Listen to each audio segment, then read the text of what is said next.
अस्सलाम वालेकुम students, I am Usman from conceptual chemistry zone. और जैसा कि आपको पता है कि हम अपनी प्रीवियस वीडियोस में पहला चैप्टर जो है वो कंप्लीट कर चुके हैं। इंशाल्लाह आज हम दूसरा चैप्टर शुरू करेंगे और इसमें सबसे पहले हम अल्कली मेटल्स और अल्कलाइन अर्थ मेटल्स की बात करेंगे और उनकी अकरेंस की बात करेंगे। मगर उन्हें पढ़ने से पहले आपसे एक छोटी सी रिक्वेस्ट कि अगर आप इस चैनल पर नए हैं या आप मेरी वीडियो पहली बार देख रहे हैं तो आपसे गुजारिश है कि मेरा चैनल सब्सक्राइब कर लें, क्योंकि मैं इस तरह की इन्फॉर्मेटिव वीडियोस अपने चैनल पर लाता रहता हूँ।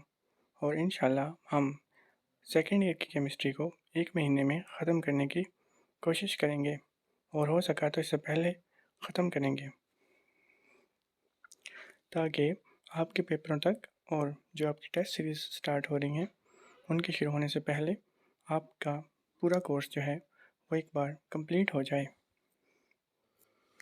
एस ब्लॉक एलिमेंट्स को पढ़ने से पहले हमें ये बात पता होनी चाहिए कि एस ब्लॉक एलिमेंट्स होते कौन से हैं। तो पीरियोडिक टेबल में ग्रुप 1A और 2A के एलिमेंट्स को हम एस ब्लॉक एलिमेंट्स कहते हैं, क्योंकि इनमें एस ऑर्बिटल जो है वो in the process of completion होता है, या हम ये भी कह सकते हैं कि इनका जो आउटर मोस्ट शेल है वो एस सब शेल होता है, या हम ये भी कह सकते हैं कि इनमें जो वैलेंस इलेक्ट्रॉन होते हैं वो एस ऑर्बिटल में पाए जाते हैं। अब इसमें जो ग्रुप 1A के एलिमेंट्स हैं उन्हें हम अल्कली मेटल्स भी कहते हैं, और ग्रुप 2A के जो एलिमेंट्स हैं उन्हें हम अल्कलाइन अर्थ मेटल्स कहते हैं। जो अल्कली का लफ्ज़ है वो एक अरेबिक वर्ड है जिसका मतलब होता है एशिज़, और एशिज़ का मतलब होता है बाकियात या रिमेन्स। क्योंकि जो सोडियम और पोटाशियम हैं वो प्लांट्स और एनिमल्स के एशिज़ में पाए जाते थे, तो इसलिए अरब्स जो थे वो इन मेटल्स के लिए अल्कली का लफ्ज़ इस्तेमाल करते थे। एशिज़ को उर्दू ज़ुबान में हम राख भी कहते हैं। जब किसी चीज़ को जलाया जाता है तो जब उसके बकायाजात बच जाते हैं तो उसको राख कहा जाता है। अब ग्रुप 1A के जो एलिमेंट्स हैं जिन्हें हम अल्कली मेटल्स भी कहते हैं उनमें हमारे पास आ जाता है lithium, sodium, potassium, rubidium, caesium और फ्रांसियम। ग्रुप 1A की जो मेटल्स हैं वो बहुत ही रिएक्टिव मेटल्स होती हैं, और जब भी ये वाटर के साथ रिएक्ट करती हैं तो ये स्ट्रॉन्ग अल्कलीज बनाती हैं। इसी बिना पर इनको अल्कली मेटल्स कहा जाता है। इसके अलावा ग्रुप 2A में अल्कलाइन अर्थ मेटल्स आ जाती हैं, और इनमें beryllium, magnesium, calcium, strontium, barium और रेडियम वगैरह शामिल हैं। इनको अल्कलाइन अर्थ मेटल्स इसलिए कहते हैं, पहली बात तो ये है कि जब ये वाटर के साथ रिएक्ट करती हैं या इन्हें वाटर में डिज़ोल्व किया जाता है तो ये अल्कली बनाती हैं, जिसकी वजह से अल्कली का वर्ड इस्तेमाल किया जाता है इनके लिए। और दूसरा ये कि ये अर्थ क्रस्ट में बहुत अबंडेंट होती हैं, ज़मीन पर बहुत ही ज़्यादा मिकदार में पाई जाती हैं, जिसकी वजह से इनको अल्कलाइन अर्थ मेटल्स कहते हैं। अल्कली मेटल्स और अल्कलाइन अर्थ मेटल्स जो होती हैं वो बहुत ज़्यादा इलेक्ट्रो पॉजिटिव होती हैं। अब इलेक्ट्रो पॉजिटिव एलिमेंट्स कौन से होते हैं? इलेक्ट्रो पॉजिटिव एलिमेंट्स ऐसे एलिमेंट्स होते हैं जो कि इजीली जो है अपना इलेक्ट्रॉन लूज़ कर सकते हैं। जैसे कि मैंने आपको प्रीवियस चैप्टर में मेटालिक और नॉन मेटालिक कैरेक्टर में बताया था कि जो ग्रुप 1A और 2A के एलिमेंट्स हैं ये प्योरली मेटालिक होते हैं, और मेटल्स की ये प्रॉपर्टी होती है कि वो अपना इलेक्ट्रॉन आसानी से लूज़ कर सकती हैं, जिसकी वजह से हम ये कह सकते हैं कि ग्रुप 1A और 2A के जो एलिमेंट्स हैं वो बहुत ज़्यादा इलेक्ट्रोपॉजिटिव होते हैं या गुड लूजर्स ऑफ इलेक्ट्रॉन होते हैं। नेक्स्ट हम बात करते हैं electronic configuration of S block elements की। और एस ब्लॉक एलिमेंट्स की अगर हम इलेक्ट्रॉनिक कन्फिग्रेशन देखें तो हमें ये पता चलता है कि ग्रुप 1A के जो अल्कली मेटल्स हैं उनके एस ऑर्बिटल में जो कि आउटर मोस्ट होता है उसमें सिर्फ एक इलेक्ट्रॉन होता है, और अल्कली मेटल्स ये सलाहियत रखती हैं कि ये अपने आउटर मोस्ट एस ऑर्बिटल से एक इलेक्ट्रॉन लूज़ कर सकती हैं। तो जैसे ही अल्कली मेटल्स अपने एस ऑर्बिटल से एक इलेक्ट्रॉन लूज़ करती हैं तो ये पॉजिटिव आयन की शक्ल में आ जाती हैं। ग्रुप 1A के जो एलिमेंट्स हैं उनकी आयनाइजेशन एनर्जीज बहुत लो होती हैं, और आयनाइजेशन एनर्जी लो होने का मतलब ये है कि ये ग्रुप 1A के जो एलिमेंट्स हैं वो अपना इलेक्ट्रॉन आसानी से लूज़ कर सकते हैं, और ये आयनिक कंपाउंड्स बनाते हैं और हमेशा +1 ऑक्सीडेशन स्टेट जो है वो शो करते हैं। +1 ऑक्सीडेशन इसी सूरत में शो हो सकती है जब कोई भी एलिमेंट जो है वो अपना एक इलेक्ट्रॉन लूज़ करता है। तो इस बात से हम ये वेरीफाई भी कर सकते हैं कि ये एलिमेंट्स जो हैं ये अपना एक इलेक्ट्रॉन s ऑर्बिटल से लूज़ करने की सलाहियत रखते हैं। नेक्स्ट है जी टेबल 1.1। इसमें हम जब इलेक्ट्रॉनिक कॉन्फ़िगरेशन को देखते हैं तो हमें ग्रुप 1A के एलिमेंट्स में ये बात पता चलती है कि इन सब एलिमेंट्स में लिथियम हो, सोडियम हो, पोटाशियम हो, रुबिडियम हो, सीज़ियम हो, जो आखिरी इलेक्ट्रॉन है वो हमेशा s ऑर्बिटल में पाया जाता है, और यही वजह है कि ग्रुप 1A के और 2A के एलिमेंट्स को हम s ब्लॉक एलिमेंट्स कहते हैं। नेक्स्ट आ जाता है जी अल्कलाइन अर्थ मेटल्स। तो अल्कलाइन अर्थ मेटल्स जो होती हैं वो ग्रुप 2A की मेटल्स होती हैं, और इनमें जो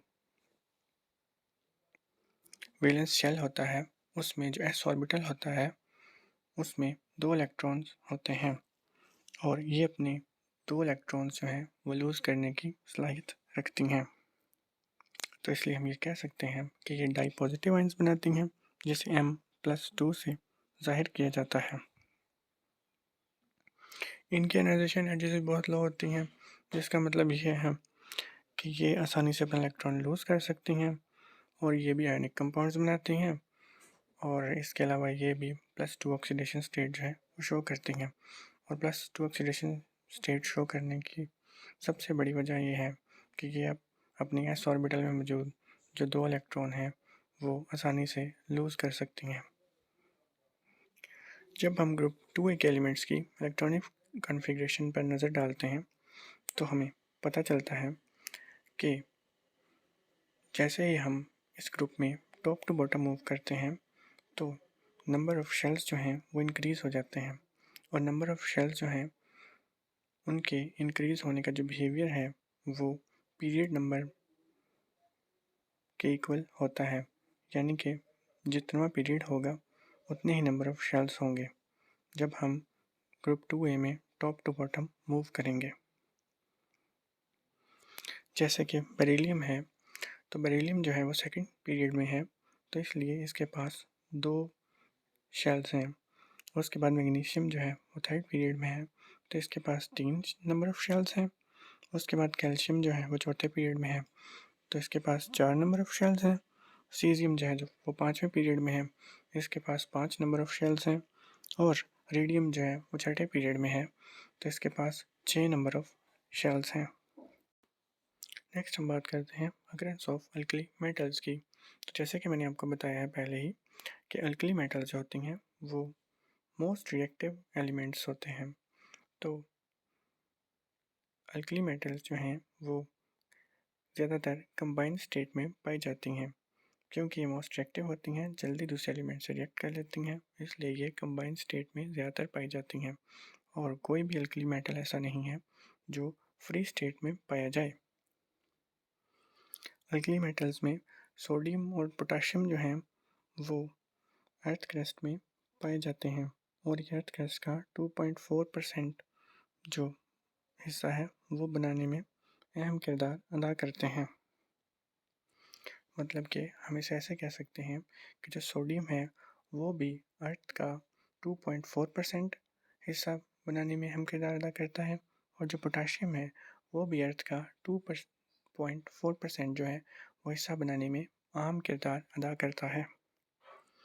अर्थ क्रस्ट का कुछ हिस्सा जो है वो अल्कली मेटल्स के एल्यूमिनो सिलिकेट से भी मिलकर बनता है। अब एल्यूमिनो सिलिकेट्स जो होते हैं वो क्या होते हैं, इसी पेज के अगर आप राइट साइड पे देखें तो एक टेबल बना हुआ है जिसमें स्पीडोमीन का फार्मूला लिखा हुआ है सबसे पहले, जो कि एक लिथियम का मिनरल है। तो इस तरह के अल्कली मेटल्स के कंपाउंड्स जिनमें एल्यूमिनियम और सिलिका मौजूद हों, इन्हें हम एल्यूमिनो सिलिकेट्स कहते हैं। लिथियम जो है वो मिनरल्स की सूरत में पाया जाता है अर्थ क्रस्ट में, और अर्थ क्रस्ट में लिथियम का सबसे ज़्यादा पाया जाने वाला मिनरल स्पीडोमीन है, जिसका फार्मूला LiAlSiO3 होल ट्वाइस है। रुबिडियम और सीज़ियम की कुछ मिकदार जो है वो पोटाशियम के डिपॉजिट में भी पाई जाती है, लेकिन रुबिडियम और सीज़ियम जो हैं वो इतनी अबंडेंटली अर्थ क्रस्ट में नहीं पाए जाते। और फ्रांसियम जो है वो नेचर में खुलेआम नहीं पाया जाता, क्योंकि ये लेबॉर्ट्री में आर्टिफिशियली तैयार किया जाता है, और फ्रांसियम जो है वो काफ़ी अनस्टेबल एलिमेंट है, क्योंकि ये एक रेडियो एक्टिव एलिमेंट है जो कि ज़्यादा देर अपने आप को स्टेबल नहीं रख पाता और किसी दूसरे एलिमेंट में या किसी और फॉर्म में कन्वर्ट हो जाता है। टेबल नंबर 2.3 में अल्कली मेटल्स के कुछ मिनरल्स को डिस्कस किया गया है और उनके फार्मूलाज को भी। ये table exam point of view से बहुत इम्पोर्टेंट है और ये आपको आना चाहिए। इनके फार्मूलाज जो हैं वो आपने एज इट इज़ याद करने हैं। वैसे इनमें सबसे इम्पोर्टेंट फार्मूला स्पीडोमीन का है, और नीचे सबसे आखिर में एलम स्टोन जो है उसका फार्मूला भी काफ़ी इम्पोर्टेंट है। तो ये टेबल जो है ये आपको एज इट इज़ याद होना चाहिए। नेक्स्ट हम बात करते हैं occurrence of alkaline earth metals की। तो इनके अकरेंस पे बात करने से पहले भी आपको पता होना चाहिए कि जो अल्कलाइन अर्थ मेटल्स हैं वो बहुत रिएक्टिव होती हैं। इनके रिएक्टिव होने की वजह से ये भी नेचर में फ्री हालत में या फ्री स्टेट में नहीं पाई जाती। अल्काइन अर्थ मेटल्स भी कॉम्बाइन या कंपाउंड्स की शक्ल में पाई जाती हैं, क्योंकि ये जल्दी ही किसी और एलिमेंट से रिएक्ट करके किसी कंपाउंड की सूरत इख्तियार कर लेती हैं। अल्काइन अर्थ मेटल्स में जो मैग्नीशियम और कैल्शियम होती हैं वो सबसे ज़्यादा अबंडेंट होती हैं, और जो हमारी ज़मीन का आउटर पोर्शन है वो कैल्शियम और मैग्नीशियम के सिलिकेट्स और एल्यूमिनो सिलिकेट से मिलकर बना हुआ होता है। मैग्नीशियम और कैल्शियम जो हैं ये पोटेशियम और सोडियम के साथ मिलकर रॉक्स का भी बहुत सारा हिस्सा बनाती हैं। मैग्नीशियम हैलाइड्स जो हैं वो समुंदर के पानी में भी पाए जाते हैं, और मैग्नीशियम जो है वो क्लोरोफिल में भी पाया जाता है।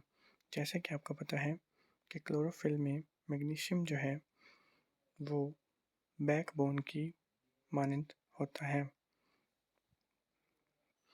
क्लोरोफिल जो है वो उसे हम एक कॉम्प्लेक्स कंपाउंड भी कह सकते हैं, और इस कॉम्प्लेक्स कंपाउंड में जो सेंट्रल मेटल एटम होता है जो पोरिफेरीन रिंग्स के साथ जुड़ा हुआ होता है वो मैग्नीशियम होता है, और क्लोरोफिल की एक्टिविटी जो है वो ज़्यादातर मैग्नीशियम पे ही डिपेंड करती है।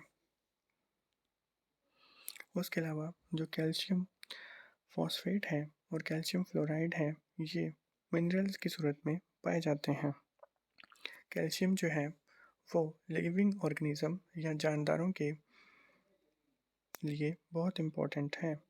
ये उनकी बॉडीज़ में एज अ स्केलेटल मसल जो है वो भी अहम रोल प्ले करता है। हमारी हड्डियाँ जो हैं वो ज़्यादातर कैल्शियम से मिलकर बनी होती हैं। इसके अलावा कैल्शियम जो है वो दांतों में, सी शेल्स में और एग शेल्स में भी पाया जाता है। और इसके अलावा रेडियम जो है वो एक रेयर एलिमेंट है, यहाँ नायाब एलिमेंट है, और ये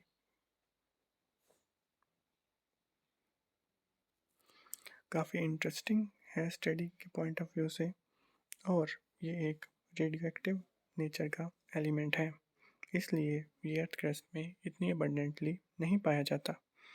इसके अलावा टेबल 2.4 है, इसमें अल्कलाइन अर्थ मेटल्स के मिनरल्स जो हैं उनको डिस्कस किया गया है, और ये मिनरल्स जो हैं इनके फार्मूलाज जो हैं वो आपको हूबहू याद होने चाहिए, क्योंकि ये एग्ज़ाम पॉइंट ऑफ व्यू से काफ़ी इम्पोर्टेंट है और MCQ में पूछे जाते हैं।